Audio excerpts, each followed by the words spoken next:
Give it up for Al Gator!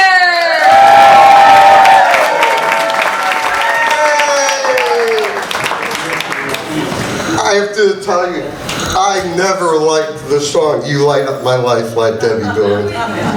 In 1977, it was #1 on the Billboard Hot 100 chart for 10 weeks, and every time my big sister turned on the transistor radio meant listening to the endless droning piano and what sounded like slightly off-key singing. The idea that happiness is based upon external circumstances caused by sitting home and looking out the window seemed kind of sad to me when there were parties to go to, people to meet, life to be lived. Besides, for me, light up had a completely different meaning.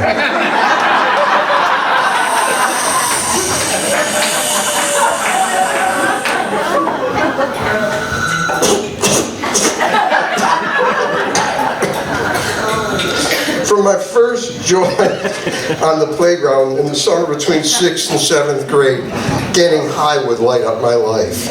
According to Maslow's triangle, on the bottom is survival, stuff like food, water, shelter. At the top, self-actualization, being the best you can be.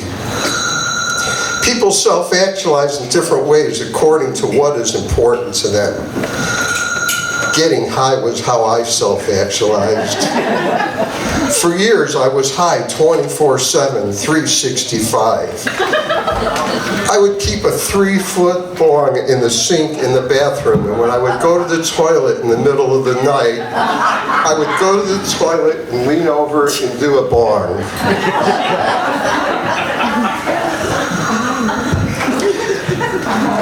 I got a DUI driving to work at 7 o'clock in the morning.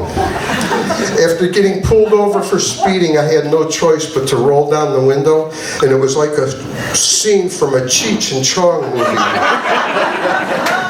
A mushroom cloud of smoke exploded out the car window. The cop was stoned. Given a phone call, I called in sick at work. Then I was marched into LaGrange Hospital with my shoelaces and belt taken away, pockets turned inside out, my hands cuffed behind my back, and a pee bottle was produced. Some kind nurse had her normally routine day interrupted by Al peeing all over her hands. Several hours later, when they were done with fingerprinting, paperwork, and questioning, I was given a ride to a gas station to get bail money, given the keys to my car that had been towed to the police impound, and drove home. It cost about $5,000 in 1996 to get through a first-time DUI. That included lawyers, court fees, fines, and court-ordered counseling where I learned never to drive under the influence again. At the first counseling session, they gave us a 15-question yes or no questionnaire. It was then revealed that if you had one yes answer, you were considered an addict.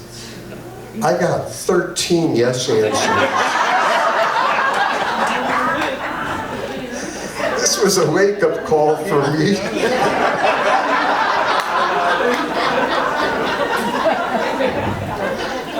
I never thought of myself as an addict, even though I had been as stoned as I could get each day for 2.5 decades.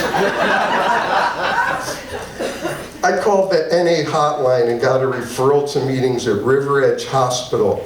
Not knowing River Edge was an inpatient rehab facility, I went to my first NA meeting there. Surprise! It was Al and 8 or 10 court-ordered inpatient, out on probation, female crack addicts. This wasn't a meeting, this was a meat market.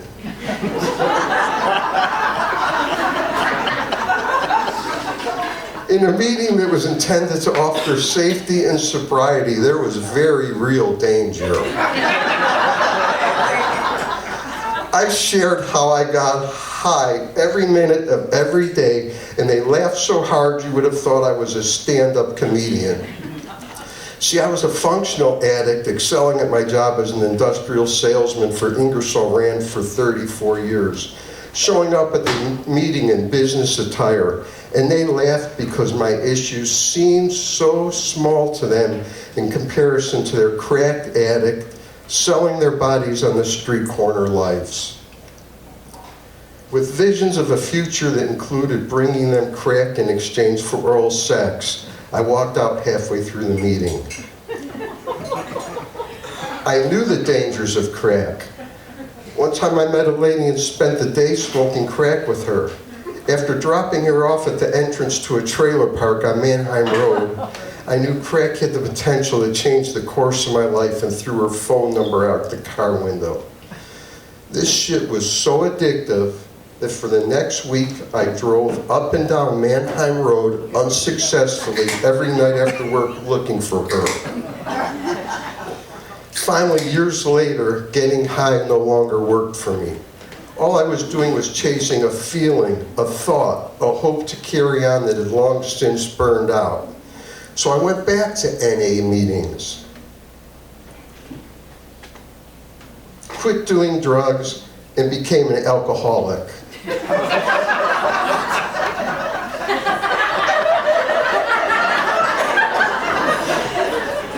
Who would know that tequila could be just as much fun as doing drugs? My body could only handle alcohol for about 5 or 6 years before I ended up in Loyola for a total of 27 days and 3 blood transfusions, bleeding out of my ass from ulcerative colitis. It was over. After 4 decades of living by the Sly and the Family Stone song, I Want to Take You Higher, I quit drinking and drugs. Now I get high on the unlimited possibilities of God. Pursuing my spirituality in a way that lights me up and blesses the world is how I now self-actualize. Exploring my relationship with God and my oneness with creation lights up my life. May the peace of God be yours. Namaste.